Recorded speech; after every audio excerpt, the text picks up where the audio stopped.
Ayo.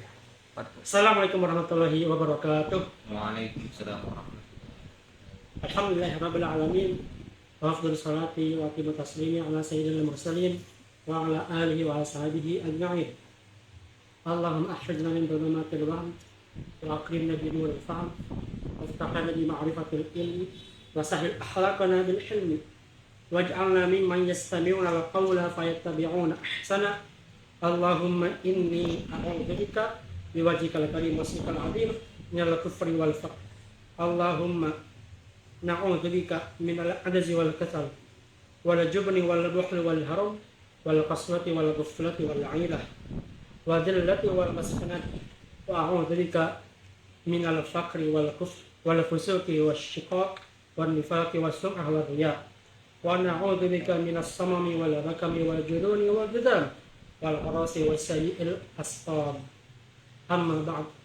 Alhamdulillah kita bisa bertemu kembali melanjutkan majelis mingguan kita membahas tentang fikih sirah, mencoba memahami sirah nabawiyah bukan hanya dari segi tarikhiyahnya atau peristiwanya, tetapi apa makna, hikmah dan pelajaran yang bisa kita ambil dari sirah nabawiyah tersebut.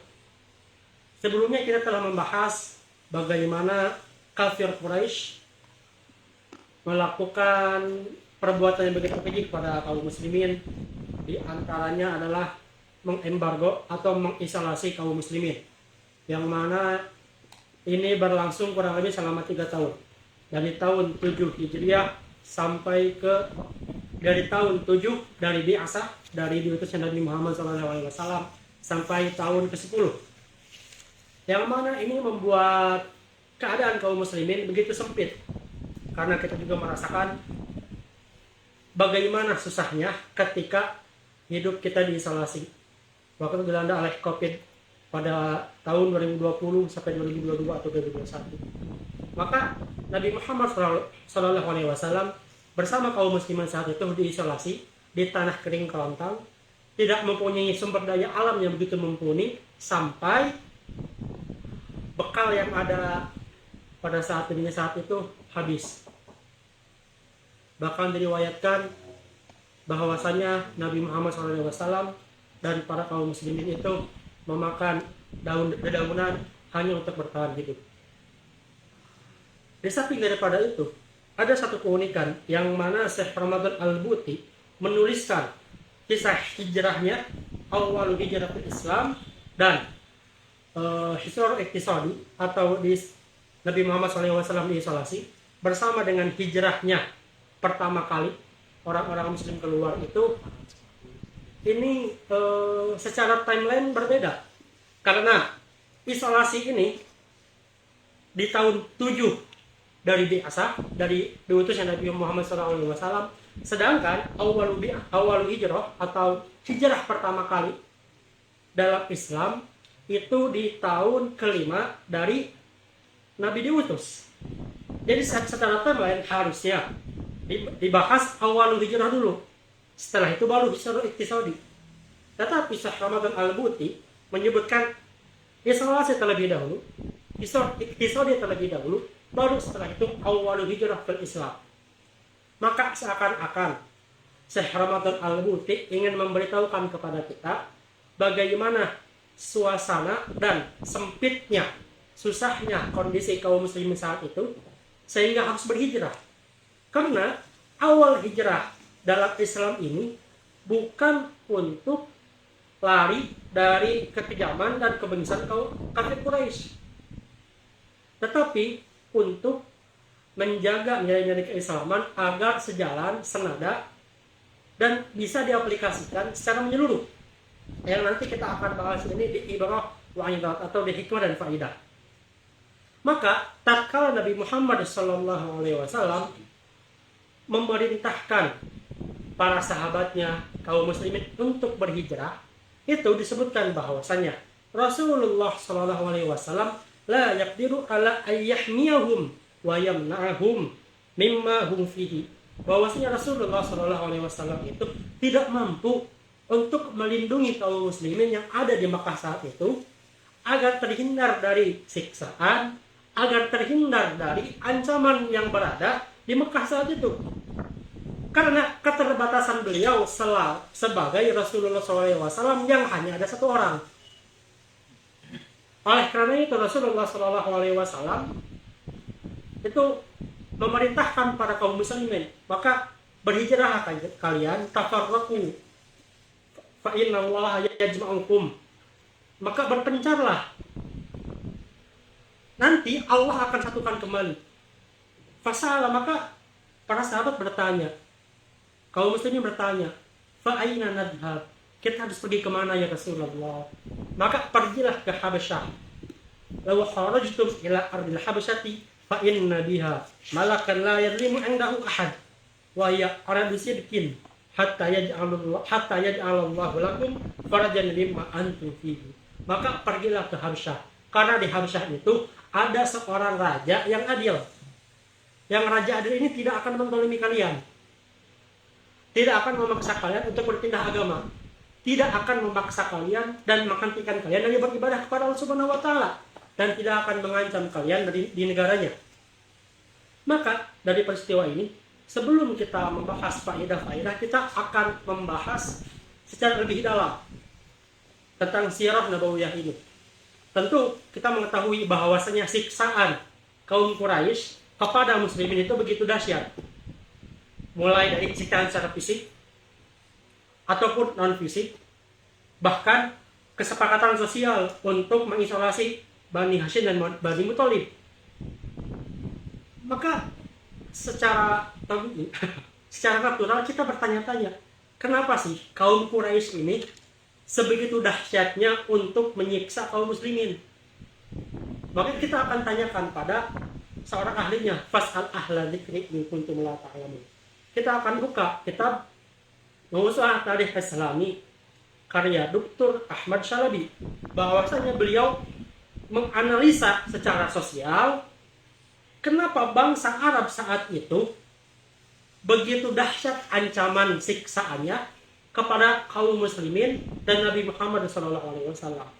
Maka beliau kurang lebih menyebutkan ada 7 alasan asbab muqawamah Quraisy. Maka kita akan lihat dari yang pertama dulu, asbab muqawamah Quraisy. Kaum Arab saat itu, orang jahiliyah saat itu, hidup secara sosial dengan para budak ini muntasyir atau menyebar. Jadi setiap keluarga, setiap kabilah pasti mempunyai budak. Maka sebab yang pertama kenapa ancamannya begitu dahsyat adalah para budak ini. Arti secara sosial, arti ini tahtas sayyidihi, di bawah tuannya secara mutlak.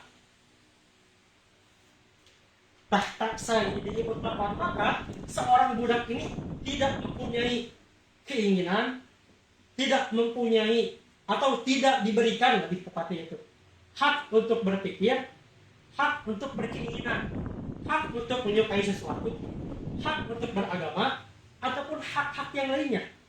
Maka seorang budak ini secara sosial di bangsa Arab saat itu berada di bawah kendali tuannya secara mutlak. Maka tatkala Islam datang, berubahlah kebiasaan orang Arab ini yang awalnya tahta sayyidi Arab. Maka Islam datang mengubah arti ini, ternyata budak ini mempunyai hak. Apa haknya? Hak untuk diberi makan, hak untuk diberi minum, hak untuk diberikan pakaian dan tempat tinggal yang layak, bahkan hak untuk beragama, berpikir, dan mempunyai keinginan, bahkan menikah nanti. Karena perubahan sosial ini yang awalnya mutlak tahta sayyid, secara mutlak berada di kendali tuannya, tatkala Nabi Muhammad SAW datang dengan dakwahnya mengubah hal-hal tersebut, maka ini menjadi suatu ancaman bagi para pemilik budak ini. Karena budaknya yang awalnya itu menurut secara mutlak, tiba-tiba dia berpikir, tiba-tiba dia punya keinginan, tiba-tiba ingin menang. Maka jadi dia satu tidak menerima hal ini. Itu sebab yang pertama. Sedangkan sebab yang kedua adalah asyirah atau perselisihan disebab ta'assub wa dinil.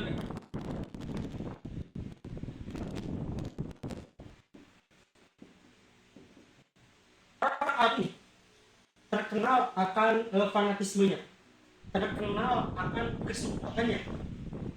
Maka tatkala ada dinil jadid apa bahasa agama yang baru yang dibawakan Nabi Muhammad SAW yang berbeda dengan ada mereka terdahulu, berbeda dengan adat istiadat mereka, maka ini menyebabkan perpecahan di antara mereka.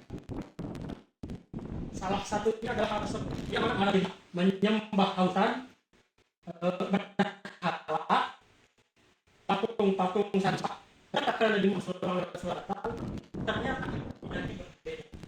Akhirnya salah satunya menjadi penyebab kenapa orang-orang kafir Quraisy ada penyakit begitu dahsyat ancamannya kepada orang-orang Islam, kepada Nabi Muhammad SAW. Sedangkan yang ketiga, penyebab kenapa orang-orang Quraisy itu dahsyat adalah al-masalah baina arif wasayyid. Nah, orang-orang jahiliyah saat itu sudah terbiasa hidup dengan tabaqat atau dengan perbedaan status. Maka ada kaum elit, ada kaum budak nih, levelnya beda, nggak bisa disamakan. Jadi ada garis pembeda yang begitu jelas antara si kaya dan si miskin. Sedangkan Islam datang mengubah hal tersebut, bahwasanya budak dan tuan, si kaya dan si miskin itu sama. Dalam hal apa? Inna akramakum indallahi akramakum indallahi atqakum. Tatkala ayat ini surat Al-Jumu'ah ini turun, maka perbedaan status antara si kaya dan si miskin, bangsawan dan rakyat jelata, itu semua dihapuskan. Semuanya sama di hadapan Allah Subhanahu wa Ta'ala. Tetapi yang membedakan adalah atqakum, nilai takwa ini.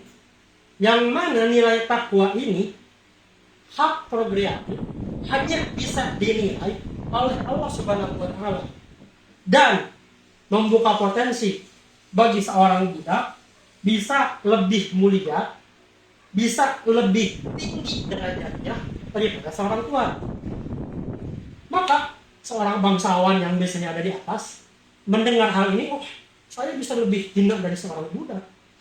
Seorang budak ini derajatnya bisa lebih tinggi. Tentu mereka ada rasa iri hati, iri sosial, tidak bisa menerima hal tersebut. Selain daripada itu, alasan yang keempat di sini bisa kelihatan nggak? Alasan yang keempat, mengapa orang-orang Quraisy ini begitu dahsyat ancamannya?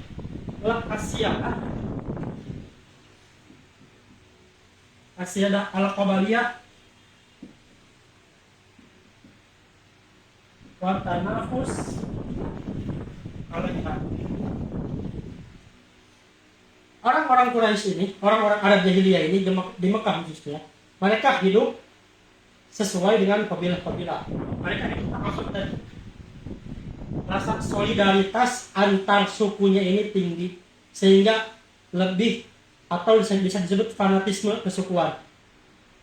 Maka tatkala Nabi Muhammad SAW datang, mereka mengira, meyakini ketika mereka ikut beriman pada Nabi Muhammad SAW, artinya mereka tunduk kepada Nabi Muhammad SAW dan kabilahnya tidak mempunyai keutamaan sama sekali.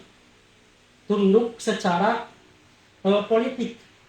Jadi mereka tidak bisa membedakan bagaimana an-nubuwah, misi kenabian, dan bagaimana asyadah atau kekuasaan. Jadi di mata mereka dari Muhammad SAW itu dan Bani Muthalib dan Bani Hashim itu adalah orang-orang yang ingin menguasai Mekah secara seluruhnya. Bukan hal itu yang diinginkan. Ini semua terbukti ketika Nabi Muhammad SAW ditawari, ya Muhammad SAW, engkau telah menjadikan kalau kita yang dulunya bersatu sekarang terpecah belah, ayah dan anak berkonflik berantem, suami dan istri berpisah bercerai. Maka daripada seperti itu, ayo kita sama-sama bersatu kembali. Apa sih yang kamu inginkan? Harta paling banyak, jabatan paling tinggi, wanita tercantik, atau bahkan ini adalah penyakit yang ditimpakan kepadamu, kami akan cari dokter terbaik. Di tawaran selanjutnya, ya udah kita gini aja deh, satu hari kita beribadah berhala, satu hari kita beribadah secara umat Islam. Tapi Nabi Muhammad SAW menolak hal itu semua. Karena apa? Muhammad SAW memikul beban an-nubuwah war risalah, menyebarkan agama Islam secara sebenar-benarnya, semurni-murninya, sehingga tidak tercampur dengan ajaran-ajaran lain yang tidak sesuai dengan syariat. Inilah yang keempat. Adapun yang kedua adalah al-faqru minal ba'si, al-faz'u minal ba'si atau al-khawfu minal ba'si. Yang kelima adalah al-faz'u minal ba'si.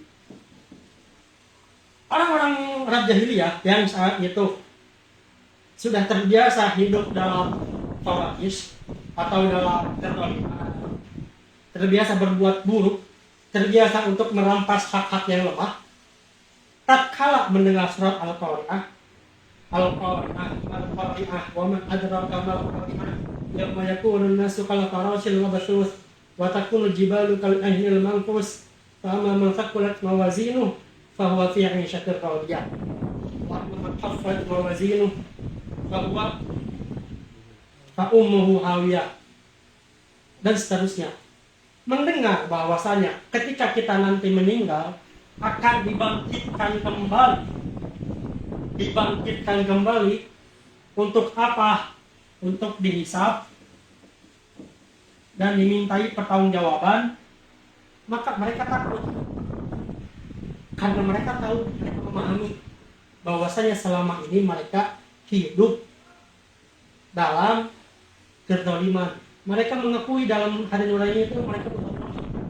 Makanya mereka terhadap hari kebangkitan. Padahal hari kebangkitan ini adalah min surah Al-Adalah. Kita tahu bahwa di dunia ini tidak semuanya bisa diberikan balasan secara langsung. Makanya ada akhirat nanti. Makanya dibangkitkan kembali untuk dimintai pertanggungjawaban atas segala apa yang kita perbuat selama di dunia. Apakah min amalin sholih, perbuatan yang amal saleh, atau perbuatan yang buruk, sehingga semuanya pasti akan dibalas di dunia dan di akhirat. Yang keenam adalah taklid. Abaihim. Taklid dengan apa? Taklid bil aqidah.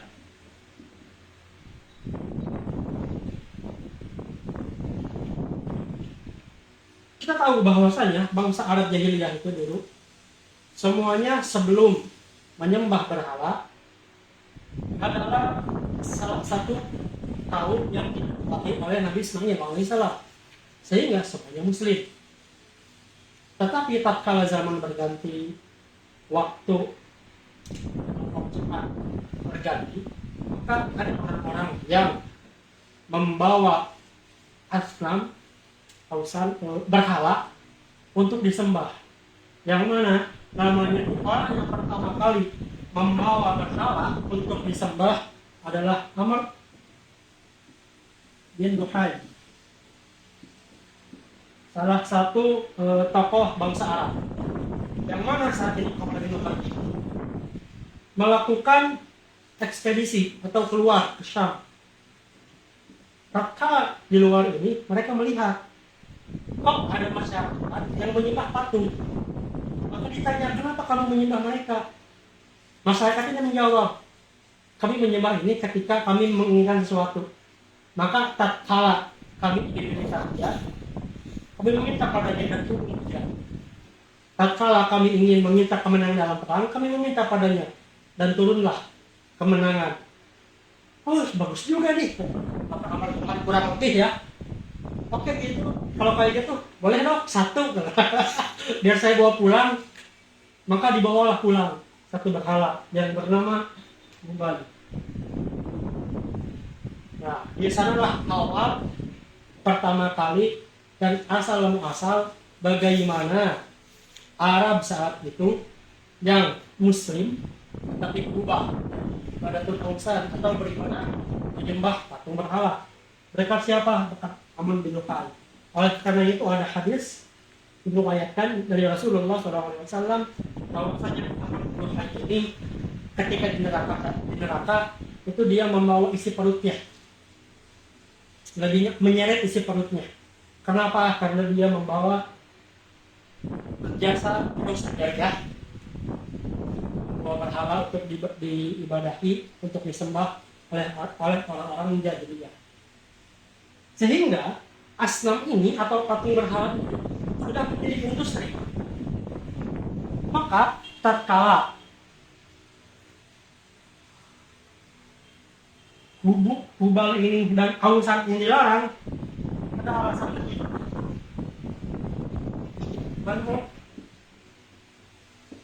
Bayu asnam.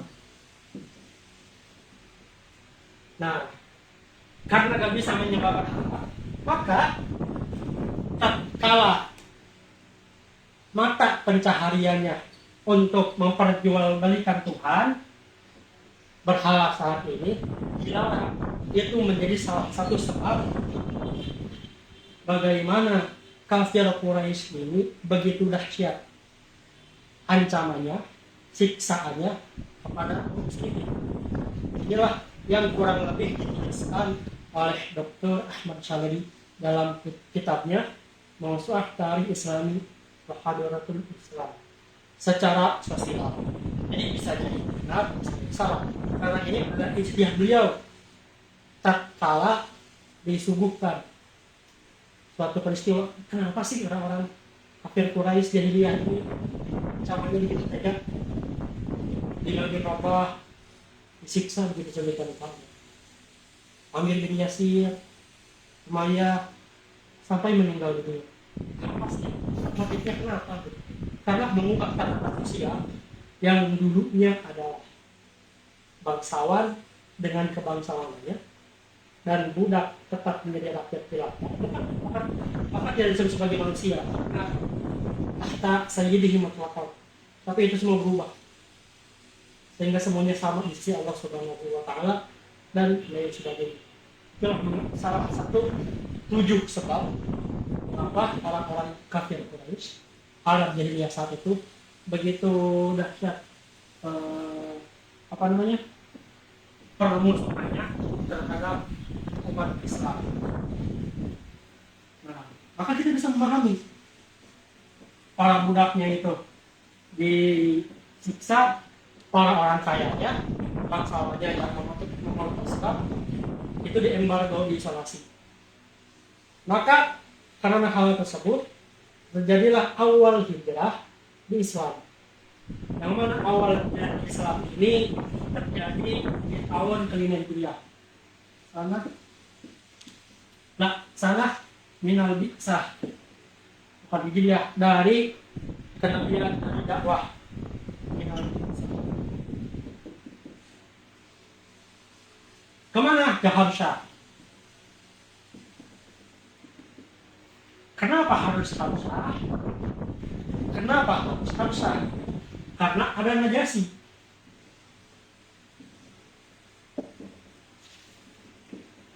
Kalau hanya dengan Najasyinya, maka pertanyaannya adalah apa yang terjadi dengan negara-negara lain? Kita tahu bahwasanya sudah kebayang belum geografi tentang Arab. Jadi selalu mulai dari rukun. Kenapa em? Ini adalah Sina. Ini Sina. Ini Mesir. Ini Mesir. Nah, di sini Arab. Tampaknya seperti itu. Di sini nanti Rum. Nah, di sini nanti Ethiopia atau Habsyah. Di sini Yaman. Di sini Persia. Atau bisa disebut Irak dan Iran. Di sini Syam. Orang lagi secara gambaran kasar seperti itu. Nah, Nabi Muhammad SAW di sini. Mekah itu dari sana. Sumber daya alamnya sangat sedikit, sumber daya manusianya begitu menakutkan. Karena sumber daya manusianya indikasi terbesarnya adalah orang yang bisa baca dan menulis. Maka menunjukkan bahwasanya ilmu pengetahuan tidak berkembang. Maka orang-orang Arab ini mempunyai pengaruh di mana? Di Syam. Kenapa di Syam? Hijau. Perdagangan. Mereka melakukan perdagangan. Sehingga jika saja orang-orang Muslim berhijrah ke Syam, maka karena pengaruh bangsa Arab jahiliyah yang ada, ditambah karena Syam ada di sini kan, dan jadi pusat perdagangan, artinya ada pengaruh dari Bizantium saat itu, dan ada pengaruh dari Persia. Karena ada tiga pengaruh ini, maka la yasmah dakwah. Dakwah ala jadidah. Jadi nggak bisa berdakwah. Kenapa? Karena ada tiga pengaruh di Syam ini yang begitu saling memperebutkan satu sama lain. Bizantium, Persia, dan Arab yang melakukan perdagangan. Sedangkan di Rum, di Bizantium, ketika mereka ke sini, meskipun mereka ahlul kitab, Nasrani, tetapi mereka itu ada ada konflik internal. Dan dalam konflik internal ini mereka pasti akan dipaksa untuk memeluk agama Nasrani. Karena Bizantium itu karakteristiknya seperti itu. Begitu pula apa yang terjadi di Persia. Di Persia saat itu tidak la yasmah bidiyah samawiyah. Apa pastinya itu? Tidak mengizinkan agama Samawi yang baru. Karena mereka apa? Majusi. Menyembah api. Nah, di Yaman tahta Quds. Yaman dikuasai, dipengaruhi oleh Persia. Sehingga dari perkataan Nabi Muhammad SAW, "Lau kharajtum ilal Habsyah," kalaulah kalian pergi ke Habsyah, "fafiha malikun adil," dan di negeri Habsyah itu ada malik, ada raja yang adil, la yazlimu indahu ahad, tidak menzalimi orang-orang yang lain. Maka ini kalimat sederhana ini, satu jumlah ini menunjukkan bahwasanya Nabi Muhammad SAW itu memahami geopolitik. Fahmul waqi, memahami kenyataan. Jadi bukan orang bodoh. satu orang cerdas yang memahami kenyataan bahkan politik luar negeri. Karena kalau tidak mengetahui hal ini, tidak akan keluar kalimat tersebut. Maka pergilah orang-orang muslimin, baik secara perbuatan ataupun sendiri-sendiri. Kenapa? Karena azabnya dari orang-orang kafir jahiliyah itu begitu dahsyat sehingga dilarang untuk keluar. Maka di tahun yang pertama sana saat minal biasa itu berhijrah kurang lebih 11 atau 12 orang rajulan laki-laki dan 4 perempuan. Dan di antara ini adalah Utsman bin Affan, Abdurrahman bin Auf, Ruqayyah, dan lain sebagainya. Tatkala orang-orang ini keluar, tidak menjadi masalah. Apa tidak jadi masalah maksudnya? Orang-orang kafir jahiliyah tidak mempermasalahkan hal itu. Tetapi tatkala al-hijrah hijrah yang kedua, yang mana ini ulama berbeda pendapat. Ada yang bilang di tahun kelima Hijriah, di tahun kelima minal bi'tsah, di akhir, dan ada yang bilang di awal tahun ke-6 dari diutusnya Nabi. Maka pada hijrah yang kedua ini terjadi hijrah yang lumayan besar, karena yang keluar adalah kurang lebih 82 atau 80-an lah takriban, 80. Dan satu dipimpin oleh Ja'far bin Thalib. Tatkala keluar 80 orang, maka kafir jahiliyah sudah menangkap bahwasannya ini menjadi sinyal orang-orang muslim mengumpulkan takut terjadi apa-apa. Maka kafir Quraisy memilih 2 orang untuk berdiskusi, munaqasyah, diplomasi untuk memulangkan kaum muslimin ini dari Najasyi, dari Habsah. Siapakah itu? Amr bin As, Al-As, dan Abdullah bin Rabi'ah al-Makhzumi.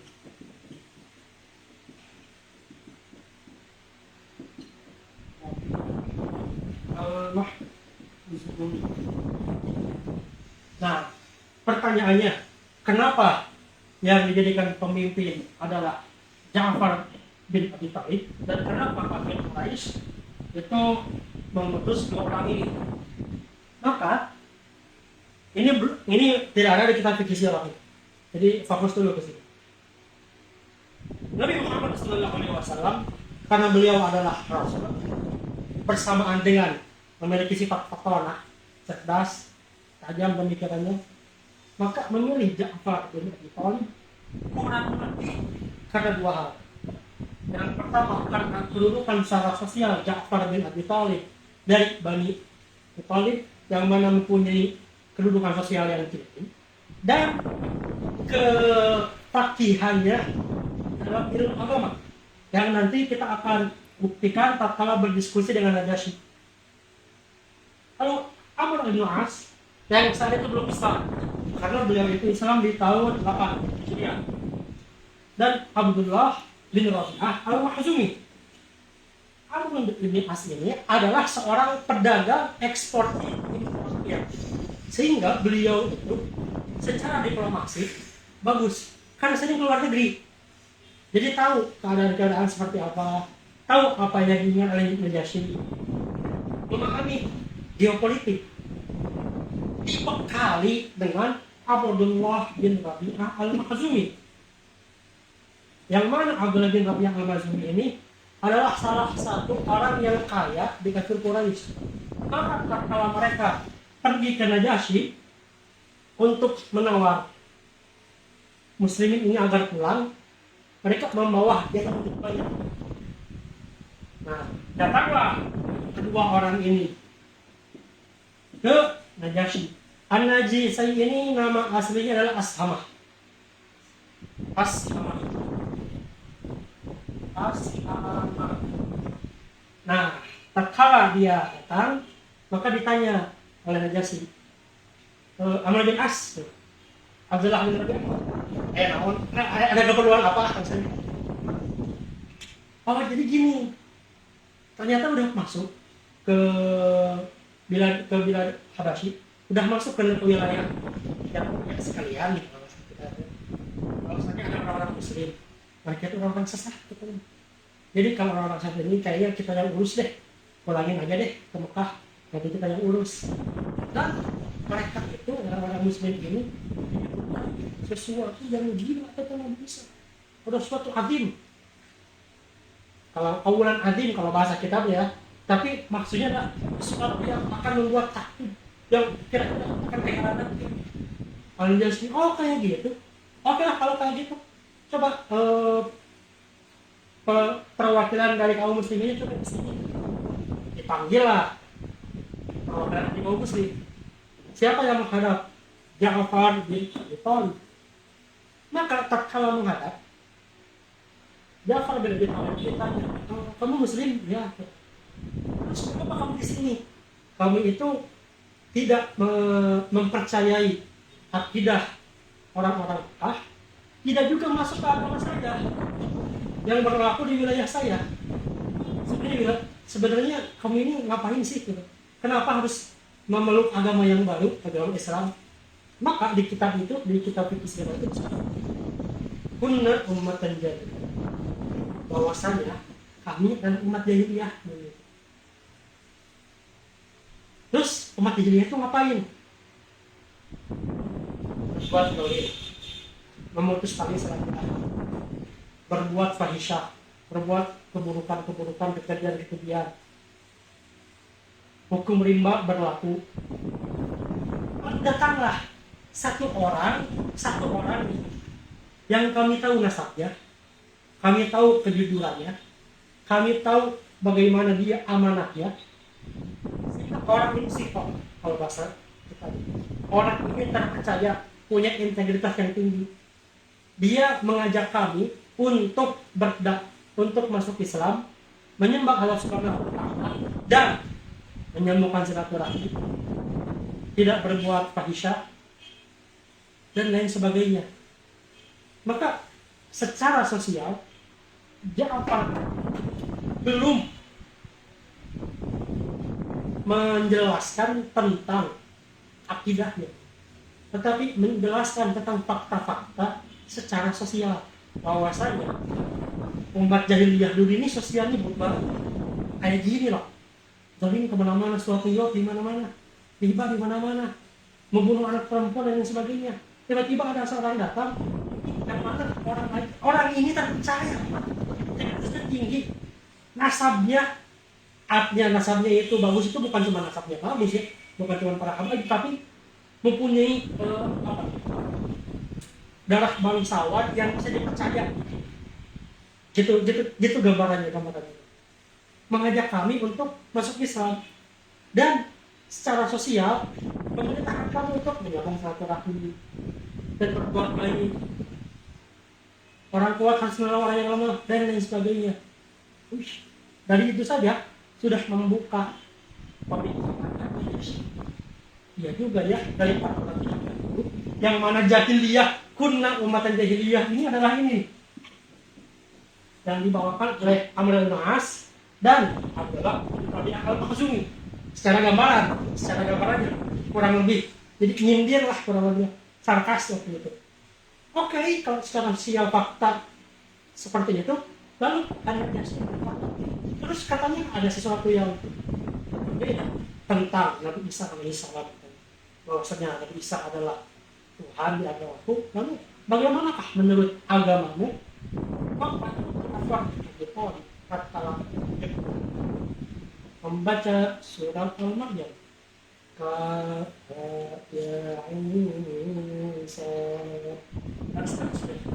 sampai Najasyi yang beragama Nasrani saat itu menangis karena tahu bahwasanya apa yang diucapkan itu adalah suatu kebenaran. Apa dalilnya? Wallahi inna Isa Muhammad la yahruju min mishkatin wahidah, bahwasanya Nabi Isa alaihissalam dan ajaran ini Nabi Muhammad SAW la yahruju, mereka pasti keluar min mishkatin wahidah dari satu hati. Tersentuh hatinya, terbuka akalnya dengan apa? Fakta sosial. Tersentuh hatinya dengan apa? Dibacakan Allah. Maka menolak hadiah yang telah disiapkan Ibn As dan Abdullah bin Abi al-Mahzumi, sehingga mereka pulang dengan tangan kosong tanpa ada apa-apa, dan menyuruh Ja'far bin Abi Thalib dan kaum muslimin itu untuk menetap di Habasyah sampai nanti mereka pulang ke Mekah, ke kaum muslimin di tahun 7 Hijriah setelah perang. Jadi kurang lebih mereka 10 tahun di Habasyah. Itulah salah satu kisahnya bagaimana hijrah di Habasyah. Lalu apa ibrahnya? Nah, inilah kita mulai masuk ke fikih sirah. Ibrah yang pertama, bahwasanya Syekh Ramadan menyebutkan ketika kaum muslimin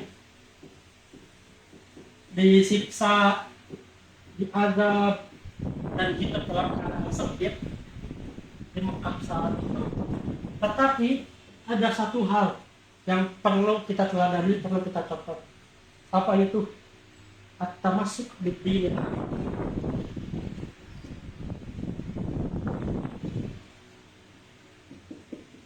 Bid-din al-haq huwa asas wa masdarun asasun wa masdarun, apa di sana? Likulli quwwah.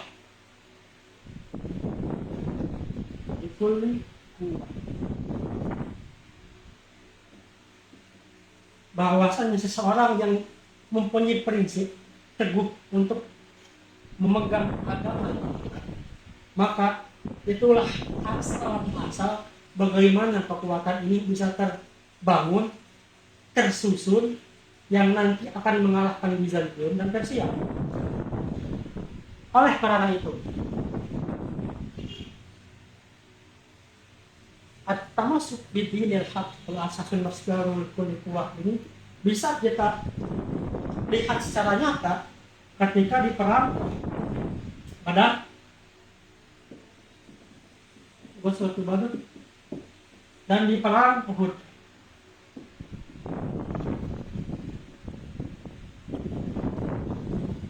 Ini nomor 1.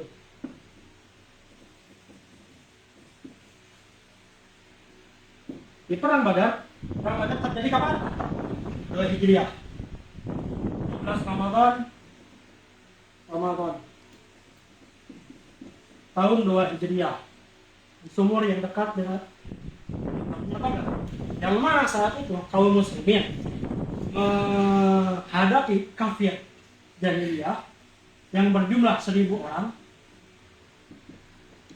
dilawan oleh kaum muslimin yang saat itu berjumlah 313, dan kaum muslimin itu menang. Masa kenapa bisa menang? Karena pertama bid-din, karena mereka memegang teguh ajaran Islam. Tetapi di Ghazwah Uhud yang di tahun 3 Hijriah, kaum muslimin 700 orang, 7 Syawal, 700 orang melawan 3000. Yang mana ini kisahnya masyhur karena ada pembangkangan dari siapa? Pasukan pemerintah yang tidak mentaati Rasulullah SAW, sehingga membuat pasukan muslimin saat itu terpecah belah, bahkan Nabi Muhammad SAW sampai mengalir darahnya. Tapi karena lalai masa, karena tidak mentaati Rasulullah, karena tidak berprinsip, tidak memegang agama Islam. Memegang agama Islam itu apa? Taat pada perintah Rasul. Saat itu ya konteksnya adalah seperti itu. Kata Rasul berdiam diri di sini, tetapi mereka kan nggak mau. Mereka tergiur dengan dunia, apa? Tergiur harta rampasan perang. Pasukan muslim udah mundur, kayaknya udah selesai ini perangnya. Ayo kita ambil harta rampasan perangnya. Tatkala pasukan pemanah ini tersisa sedikit, ternyata ada pasukan ada penuh Khalid bin Walid menghancurkan pasukan kaum muslimin saat itu, sehingga pada hari itu, pada peristiwa itu, pasukan kaum muslimin kalah akibat mereka tidak mentaati Rasulullah, kalah akibat mereka tidak memegang ajaran Islam. Tetapi jangan salah, jangan dikatakan Nabi Muhammad SAW kalah, karena mereka tidak membaca tarikh, tidak membaca sirah nabawiyah secara keseluruhan. Di hari setelahnya, Rasulullah SAW itu mengumpulkan kembali pasukannya. Ayo kita kejar kaum muslimin. Maka di hari setelahnya, 7 Syawal, April 8 Syawal, Nabi Muhammad SAW itu pasukannya yang sudah dikuatkan kembali imannya, mempunyai nizah atau ruh berperang yang tinggi, sehingga aura ini pokoknya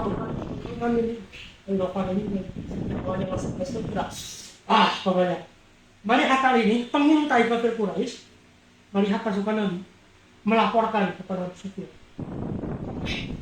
ini saya gak pernah melihat pasukan yang seaura farmi, bukan aura farmi bahasa dia itu kan, yang semenakutkan ini, karena mereka itu imannya tinggi dan semangat juang ini itu habis-habisan. Mendengar hal itu, maka kafir jahiliyah, kafir musyrikin lari. Maka peristiwa ini yang kita bahas dinamakan dengan Ghazwah Hamra'ul Asad. Hamra'ul Asad. Maka Nabi Muhammad SAW secara keseluruhan perang Uhud itu menang. Tetapi di peristiwa yang ini, yang mana pasukan pemanah tidak taat dengan Nabi Muhammad SAW, pasukan muslimin tercerai-berai. Maka melihat hal ini diaplikasikan pada zaman sekarang, banyak orang-orang yang apa bahasa itu, menghalalkan segala cara hanya untuk mencari jabatan, popularitas, apalagi dan lain sebagainya. Padahal hal itu tidak dibenarkan. Yang mana ini kita akan memahaminya di konsep tawakal. Kita akan bahas sedikit tawakal. Tawakal.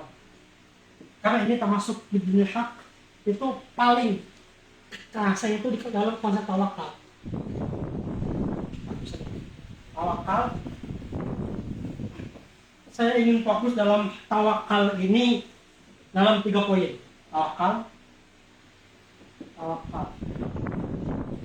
Ya, fokus yang pertama, tawakal dimulai dari keyakinan, maka yakin. Ini poin pertama.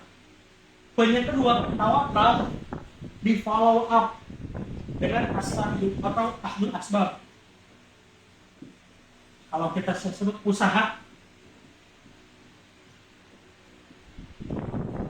ahdul asbab.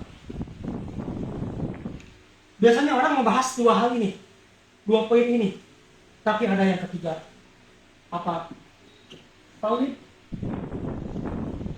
Ketiga. Allah. Nah, ini poin yang ketiga ini yang penting. Maka fawid natijah serahkan hasilnya itu kepada Allah Subhanahu wa taala. Maka tatkala seorang thalib belajar untuk imtihan, maka dia yakin bahwasanya Allah akan kasih kemudahan, ridho Allah akan turun pada seorang talibul ilmi, maka dia akan bersungguh-sungguh. Nah, usahanya. Maka dia akan bersungguh-sungguh. Untuk asbab kita ambil ya. Bersungguh-sungguh mudzakarah. Dia tanyakan apa yang kurang paham. Dia hafalkan hadis-hadisnya dari Al-Qur'annya dan bandingkan dengan kitab-kitab yang lain yang senada. Setelah ujian ini selesai dikerjakan, dibarengi dengan yakin kepada Allah, usaha yang kuat, maka tatkala hasil ujian belum keluar, dia tidak galau, tidak risau. Kenapa? Karena dia menyerahkan hasilnya pada Allah Subhanahu wa taala. Apa hasilnya kita serahkan pada Allah. Apakah yang Allah minta dua hal ini? Yakin dan usaha. Sedangkan An-Natijah ini hasilnya semuanya. Kenapa? Karena ada orang yang berusaha tinggi, berdoanya tinggi, tapi hasilnya belum kelihatan. Contohnya, ketika Nabi Muhammad SAW berdoa kepada Allah Subhanahu Wa Taala untuk dipindahkan arah kiblat dari Masjidil Aqsa ke Mekah, butuh berapa tahun? Bertahun-tahun. Nabi, Rasul berdoa harusnya dijawab langsung. Tapi ini untuk kita mengambil hikmahnya, faedahnya butuh waktu yang lama. Begitu juga Nabi Ibrahim. Kita mengetahui bahwa Nabi Ibrahim berdoa kepada Allah Subhanahu wa taala, "Rabbij'al hadza baladan aminah warzuq ahlahu minas samarati man amana minhum." Balad aminahnya kapan? Bukan ketika pada masa Nabi Ibrahim. Bahkan berdoa lagi kepada Allah, ya Allah, tolong utuslah seorang Rasul yang nanti akan menyampaikan salahku di mana di Mekah. Kapan itu dikabulkan oleh Subhanahu wa taala? Bertahun-tahun jauh kemudian. Dikabulkannya dengan apa? Diutus Nabi Muhammad SAW. Kama arsalna fiikum rasulan minkum yatlu alaikum ayatina yusabbihukum liya'allimukum al-kitaba wa ya'allimukum ma lam takunu. Itulah sedikit tentang tawakal. Itu tawakal. Maka poin yang pertama adalah at-tamassuk bid-din, atau kita jangan sampai menggadaikan akidah kita kepada hal-hal yang lainnya. Maka melihat peristiwa hijrah ini, Syekh Ramadan Al-Buti bisa menyebutkan bahwasanya hijrah ini hukumnya terbagi pada 3 bagian. Yang pertama wajib, yang kedua jaiz, yang ketiga haram. Wajib ketika apa? Ketika kita tidak bisa melaksanakan hal-hal wajib. Tidak bisa salat, tidak bisa saum, tidak bisa zakat, tidak bisa haji bakar. Ini Syekh Ramadan Al-Buti berpendapat wajib. Yang kedua jaiz. Kalau jaiz yang sudah hal-hal yang rukun tadi bisa dilaksanakan tapi agak sulit, maka itu jaiz boleh. Tapi haram ketika sebaliknya, yang awalnya hidup di negara muslim, salat bisa, ngaji di mana-mana, tapi dia pindah kemudian ke negara kafir, yang mana salat dilarang, nggak bisa, saum dilarang, secara pemerintah dilarang, nggak bisa, dia nggak bisa melakukan itu, baik terang-terangan ataupun sembunyi-sembunyi. Maka ini adalah haram. Itulah hukum dari hijrah yang disebutkan oleh Syekh Ramadan. Nah, yang kedua, ibrah dan faedah yang kedua adalah alaqah atau hubungan antara Sayyidina Musa alaihissalam wa Sayyidina Muhammad sallallahu alaihi wasallam.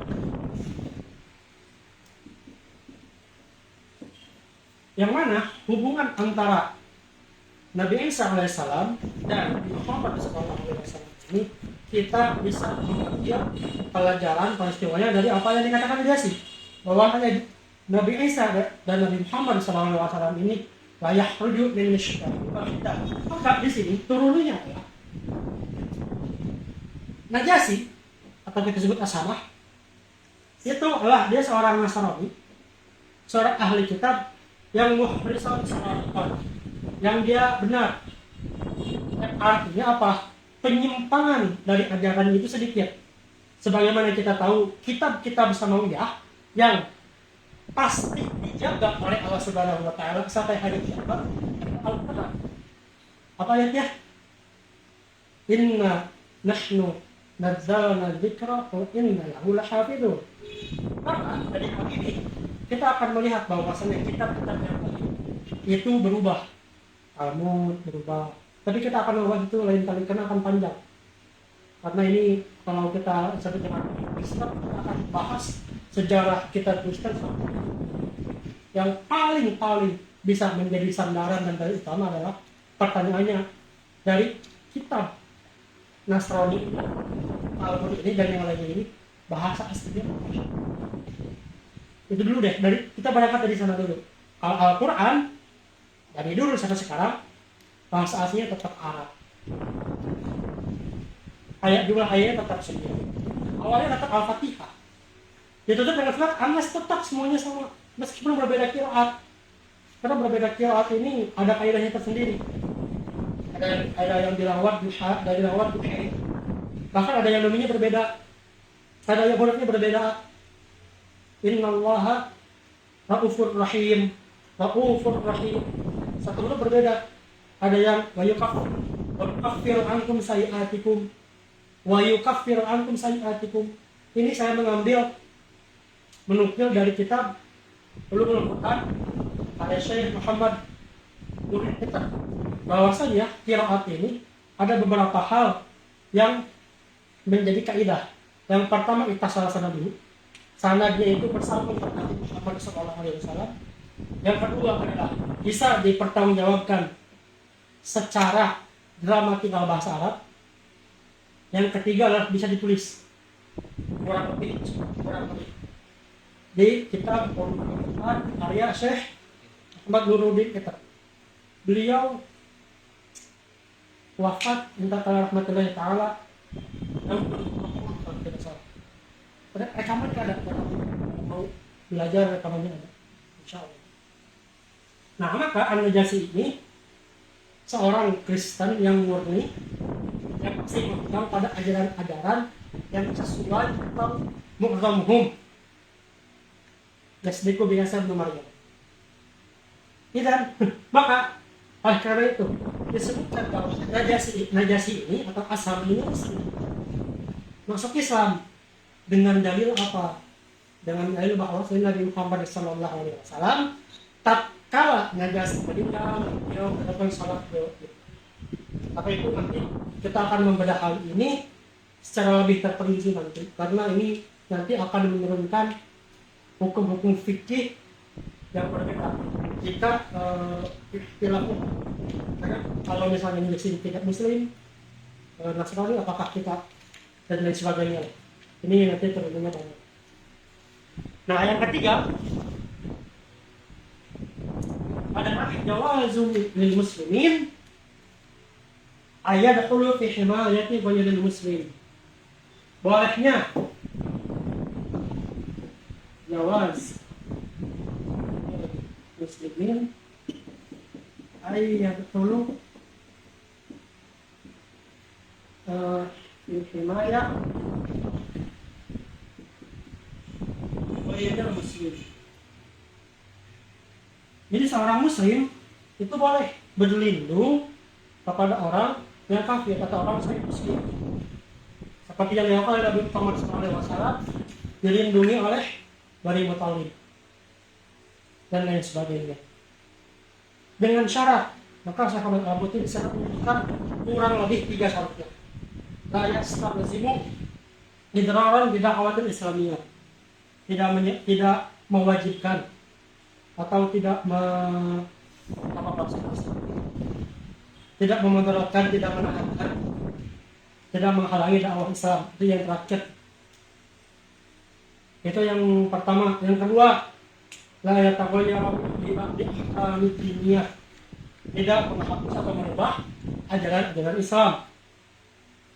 Yang ketiga, sukut al-i'tirafi ba'd al-muharramat. Allah yaskutu sukutan ala iktirafi ba'd al-muharramat. kita bisa berkompromi dengan orang-orang musyrik ini terhadap beberapa hal-hal yang sangat dilakukan oleh Nabi Muhammad SAW ketika dilindungi oleh Bani Muthalib. Beliau tidak melakukan atau tidak berbincang akidah dengan paman atau dengan orang yang melindunginya. Untuk kurang lebih pelajaran kita di fikih sirah saat ini, semoga apa yang kita pelajari semua di sini bisa diamalkan, bisa diterapkan dalam kehidupan, bukan hanya sekedar menjadi pelajaran, tetapi juga bisa menjadi buah dan diaplikasikan dalam kenyataan. Wabillahi taufiq wal hidayah. Assalamualaikum warahmatullahi wabarakatuh. Subhanallah. Allahumma atlaula salatin ala ashabi makhluqatika sayyidina Muhammad wa ala alihi wa sahbihi wa sallim ala ma'ulatika wa mibada kalimatika kullama takarata dhakiruna